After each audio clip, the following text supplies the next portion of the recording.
Hello, Facebook world. My goodness, if you are in the sandwich generation, as I am, you may have children still at home or young adults, and you may have parents that you are caring for and checking in on, and quite often that involves dementia and other conditions that can make it hard for you to function. Well, today we are talking with Tracey Lawrence, who advises companies on how to support their staff so they don't lose them.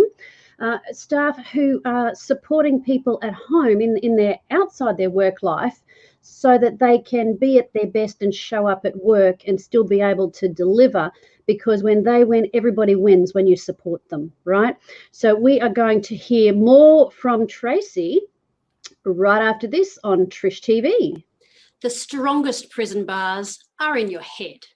Leaders and teams, it's time for a jailbreak.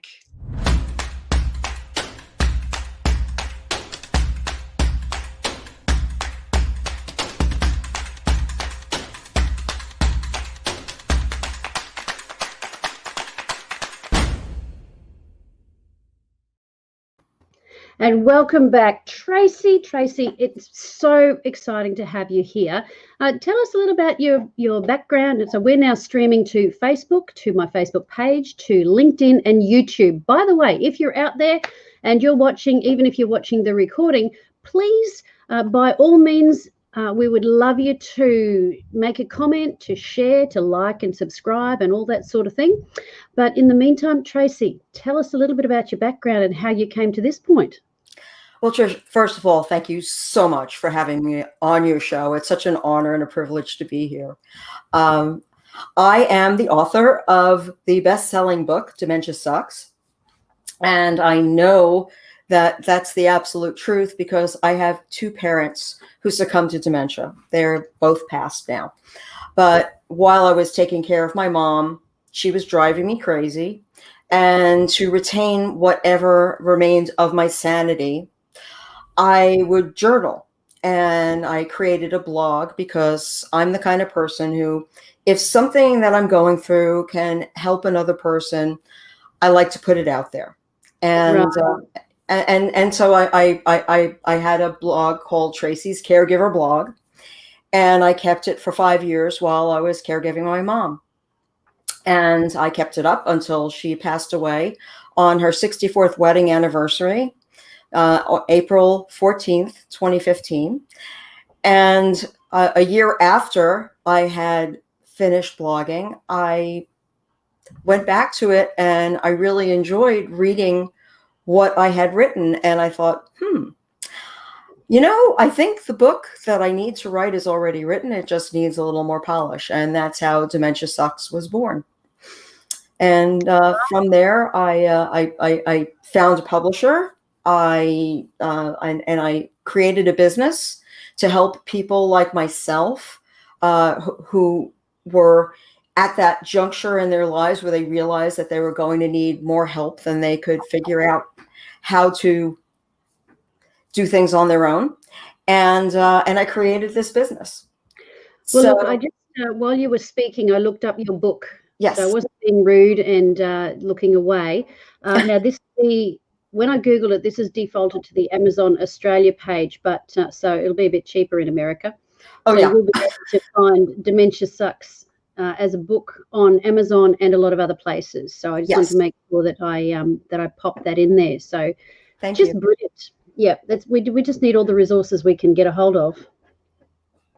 Yes, and it's also on Barnes and Noble as well. It's distributed by Simon and Schuster, so it's out there. It's available, and in the States, the retail is $16.99 in US dollars. So no, $16. Sorry. Brilliant. No, that's affordable, and it's a necessary help and a handbook. So I do recommend that book. Thank you. Yeah. So tell us some more where you were going before I interrupted with showing your. That's fine. So I started this business called Grand Family Planning, where I brought in the professionals that I used while I was caregiving my mom, because they all became dear friends of mine, and I wanted to be able to do for others what had been done for me and my mom. And I worked at that for some time, and I still help families as a sort of a family coach. I help to evaluate their situation, make suggestions as to what they should be doing in order to protect themselves and their loved ones, and finding them the vetted professionals they should be working with in order to accomplish the tasks that we identify. Right. What are some of the most common things that most people have that you're able to help them with? Well, a lot of people don't realize how important it is to have legal documentation. Wow. That's Yes. a really big one. And I know that, depending on what country you live in, there are differences. And here in the States, we have what are called HIPAA laws, where you need to appoint someone to be able to speak for you when you can't speak for yourself. Wow. Okay. But in most places, people need to appoint someone to be their spokesperson, whether it's from a financial perspective or a health perspective. And then the other really universal thing is, and this is the really hard thing for most people, is thinking about what they want for the very end of their life. And for most people, most of us don't die in our sleep. That's a very, what I consider a very rare gift. When you get to pass in your sleep and be peaceful and not have to spend your last days in a hospital in pain with tubes and all kinds of things happening. I encourage people to have these difficult conversations with their loved ones so that when someone can't speak for themselves, they have someone who knows what they want to honor their wishes, so that they can have someone who can speak for them with authority, and for people to put their wishes in writing so that the person who represents them knows how to honor their wishes. It's sort of a roadmap for what they would want to have happen. Yeah, and having the other members of the family know ahead of time that person is the person trusted with doing that. Yes. So that it doesn't look like they've just stepped in to take advantage. So Precisely. Which is great if you've had that conversation, because there might be an illness that gives you forewarning. Yes. But not everyone has, I wouldn't say that luxury, but if you're killed by an accident and you have not prepared and had these conversations, then that can make things very, very awkward. A will may not be enough. Absolutely. And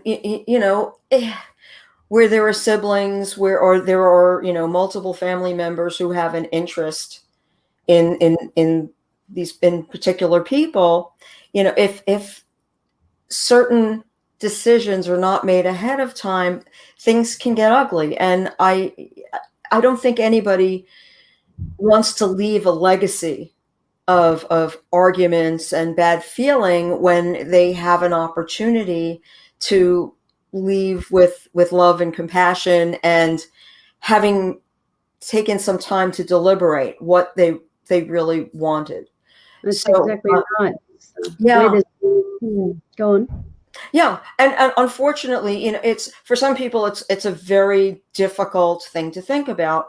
For others, I find that people who've been through the bad, who've been through the ugly, are the ones who don't want their children to go through what they went through.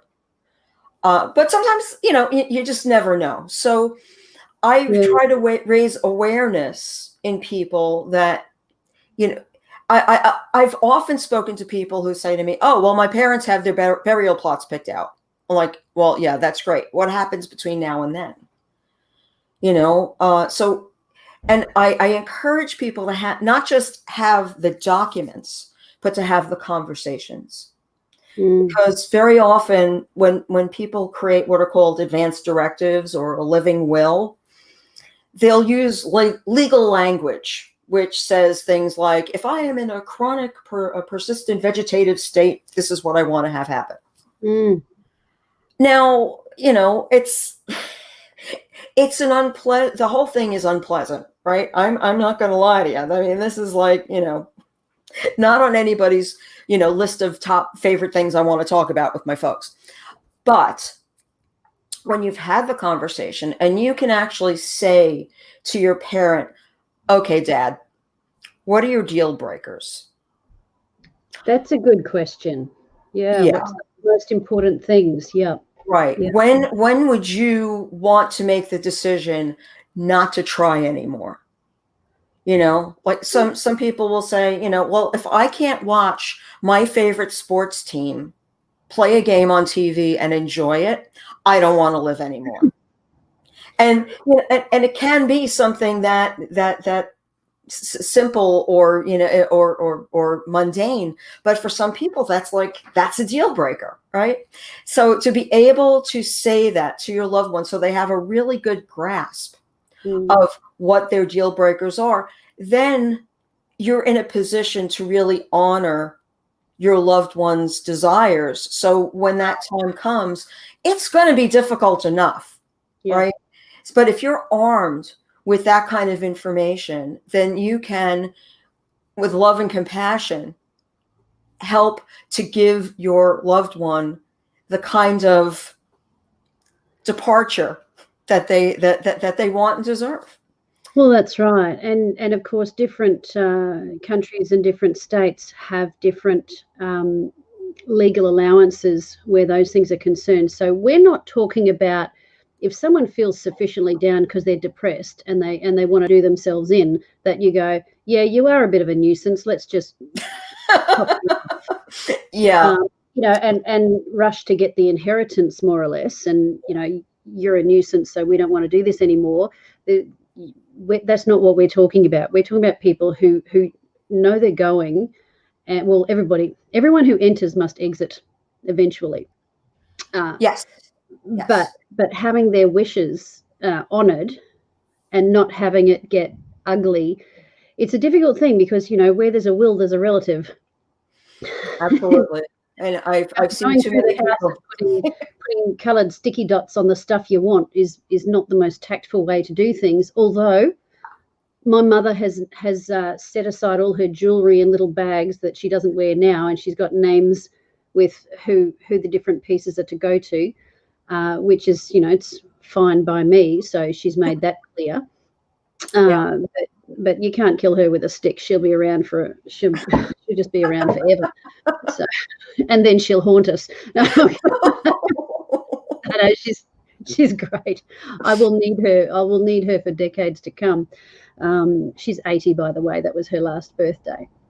God bless. So and I think the humor is not disrespectful. Sometimes having a bit of humor is a bit of a release valve, I think. Absolutely. It's funny. It's we heard of you when I was imprisoned. We weren't volunteers. We were indentured labour at a local cemetery. When I went from the maximum to the minimum security, and we were doing work in the cemetery, doing a lot of weeding and tidying up of graves that were 100 years old. There were families no longer came to them, and there were quite a few things that jokes that went around there. And one of them, you mentioned not everyone gets the luxury of falling asleep, dying in their sleep, and one of them was I'd like to die peacefully in my sleep like my grandfather, and not and screaming in terror like his 3 passengers. So takes a little while. Oh no.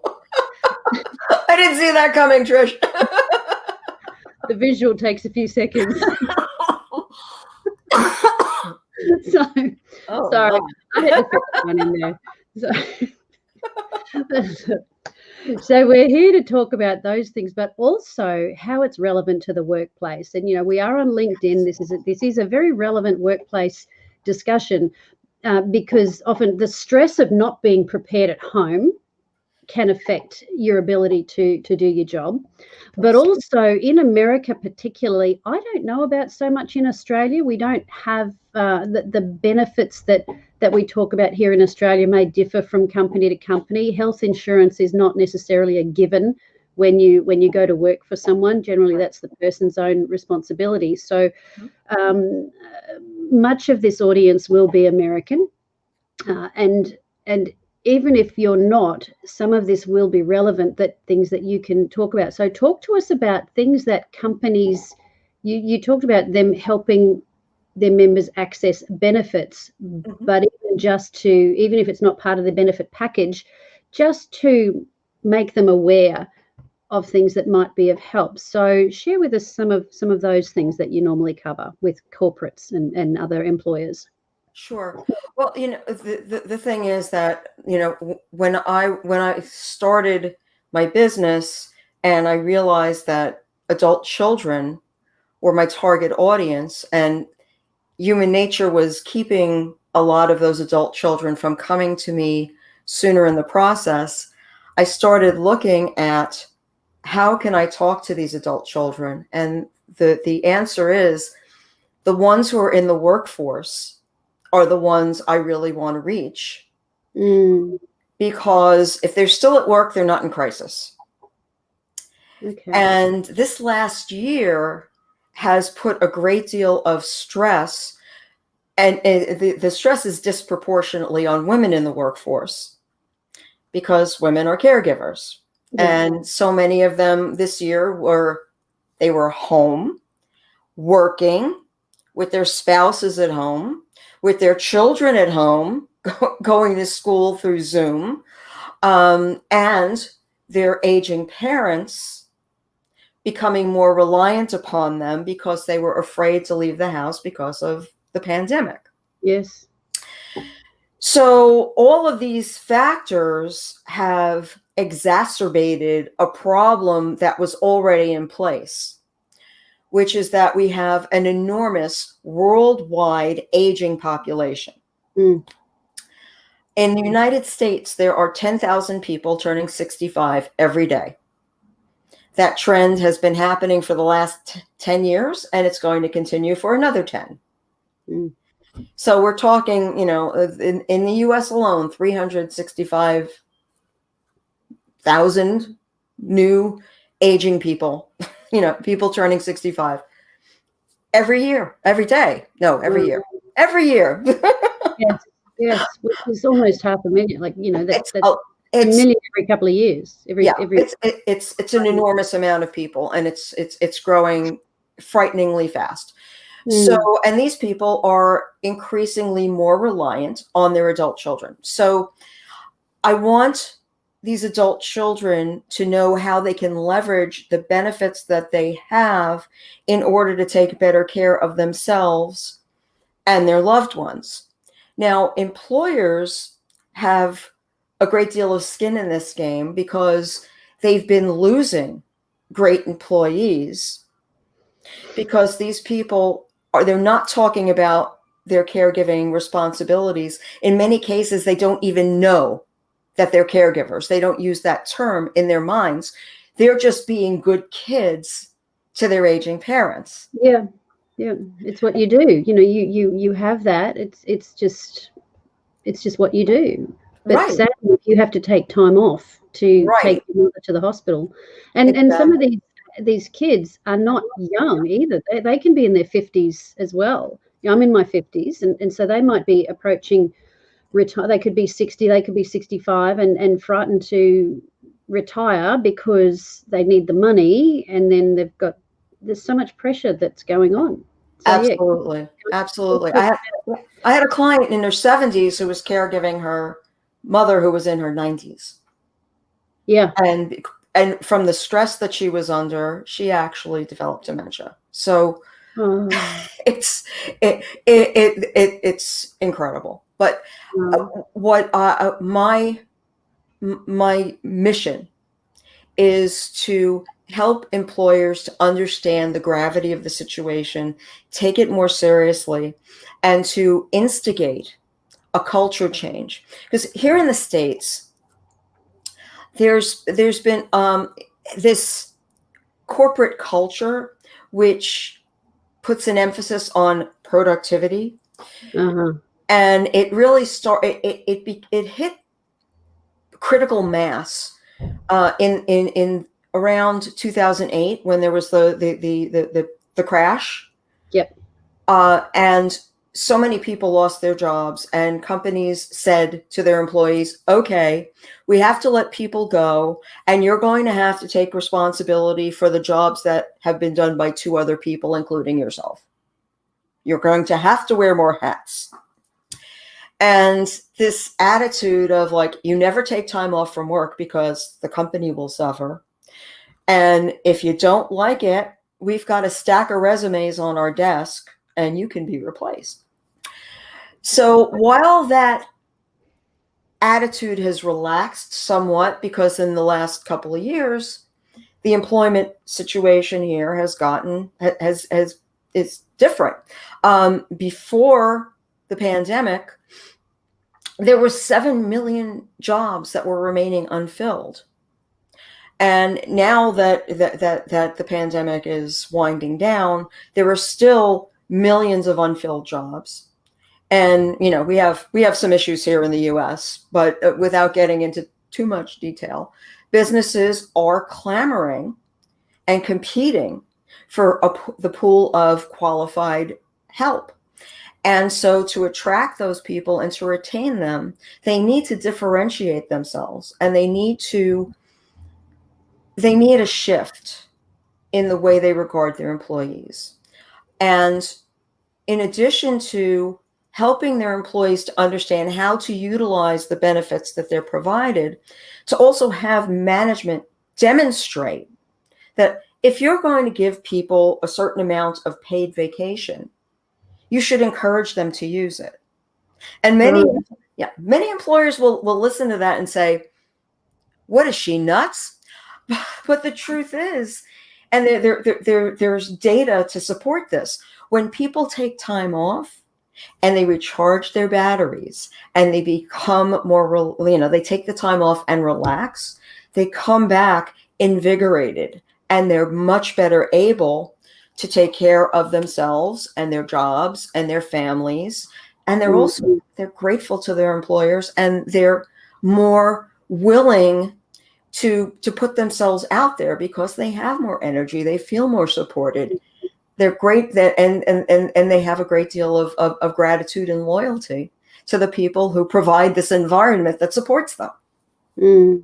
Yeah, well, holiday.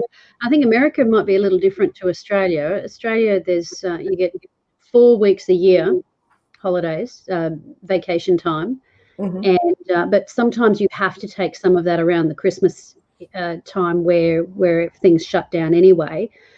But it can even be advisable to take. I had a job where I would take a week through, like I'd spread it through the year. And I found that quite refreshing as well, because I was in a high stress, high public contact job. So yeah, taking your benefits and that pool of people, the free market it sounds free, but it depends on who's got the power, the supply and demand. So, when you can look at what's going to benefit the company by investing in people, rather than selling them out because of obligations to shareholders and stuff, because even shareholders, the shareholders are everyday people, and they want staff being looked after. They want to see diversity. They want to see the times are changing, and people want to deal with companies that are doing the right thing for the environment as well as for looking after people. And I think one thing the pandemic has shown is that flexible working hours that often suit women better actually do work. People working from home. It's just that mistrust of employers thinking they have to look over someone's shoulder to make sure they're actually working when it's not necessarily the case. And you can actually increase your productivity by not having to worry about travel time and shuffling things around. For some people need to be, you need to be there. So what are some other things that employers can do to ease the burden on their staff, which in turn benefits them? So it's encourage them to take their holidays, their vacations. What else is there? I also encourage them to start teamwork. If they're not doing it, and it really, of course, it depends on the company. It depends, what they do, what their needs are. But generally, if you have a significant number of people, that there should be cross training, and people should be at least paired up. Every person should have at least one other person who knows their accounts, who knows what they're up to, right? Mm-hmm. And so even if they don't do exactly the same job, if two people know each other's accounts and each other's, and they meet each week, right? Even if it's a 30-minute Zoom call, right, where they kind of catch each other up on what they're working on, what needs to be followed. Then if one of those people has an emergency where they have to, mom falls and she's in the emergency room and they got to go, right? Yeah. They message that one person and say, look, I've got this emergency. Please let everyone know. I'll be in touch with you as soon as I can. And that person knows how to pick up what that person has been working on. And at least, the production doesn't come to a grinding halt. And that person can go to the emergency room knowing that their job will be handled, that the people who need to know that they're going to be out will be notified, right. And they don't lose that person. Right. And that's right. And so it's not an excuse to go, well, if two people know how to do both jobs, then, hey, we don't need that extra person. It's not about that. It's about someone who having that backup, that overlaps. So there's got to be some cultural trust involved there as well. Yes. Yeah. So what's one more thing that companies can do to support workers in that situation, or so that they're? I love this. So you've said, take your holidays, your vacations, I should say, because holiday in America is a single day. Take your vacations. Cross training, fabulous. Mm-hmm. Love that. And maybe as leaders, what can we personally do? If you're in management, what can you do to maybe be an encouragement to your staff, perhaps? Well, you can walk the walk and talk the talk. And this is so important. And besides like telling people, yes, you can take time off, demonstrate. A lot of times managers, they'll say, yeah, of course you can take the time off, but they don't do it themselves. So there's self-care for the leaders as well. Absolutely. Yeah. It's because we're all human and we all have families. That's right. And I did want to mention, because women are disproportionately impacted by this, the workforce in the United States is losing a lot of women in the workforce. A lot of talent. Yeah, I mean, there's so much lip service to diversity and inclusion, but if we're not supporting those people, we're primarily women. To help them to lead less stressful lives. And that affects productivity. If you want productivity, you've got to support the people who are producing. Now, before we wind up, I want to introduce people to your website, which is here, so we can find Dementia Sucks, and it really does. Yes. So I'm also going to put the ticker across the bottom. So Dementia, DE, not DI, dementiasucks.com. You can find it there. Now, this is your, I'm also going to turn that off. So this is all that we see. So this is your website, and what we would like to encourage people, if you are an employer or in management, in leadership, please come here and reach out to Tracey to talk to her about how she can advise and help with your workplace, with your staff. And if you're someone who is struggling with it, that you've got these things going on, please get in touch with Tracey through Dementia Sucks. She's an author, trainer, and speaker. She's a family coach and she has a family care survival course as well. Yes. So have a little explore around here. #1 bestseller in 4 categories on Amazon. So is there anywhere in particular you want me to go? Yes, actually, if you scroll back up to the top, for people who have companies and would like to talk to me about my programs, if you click on the author, speaker, trainer, keep the employees who keep you in business. And you know, since COVID too, with people having things change in their lifestyle, they're reevaluating what kind of lifestyle they want to have moving forward. So Yes. they are going to be looking for employers of choice who will help. Yes. And look, you can do a pop-up here that says tips for employers coming back from COVID-19.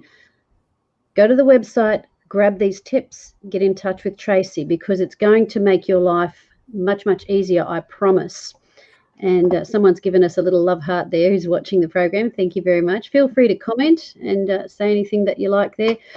We're going to finish up. We're at the 30-minute mark. So I just want to say thank you, Tracey, for being on the show. What you've shared is really important. And I just want to encourage anyone, get in touch with Tracey and just stay on the line, Tracey, while I finish up. And I'll get back to you after that. And listen, everyone. DementiaSucks.com and TraceyLawrence.com. You can look for that as well, but you will find her and she will be a great resource for you. Thanks so much for your really important, valuable information, Tracey. So appreciate it. Thank you so much, Trish. It's been a real pleasure.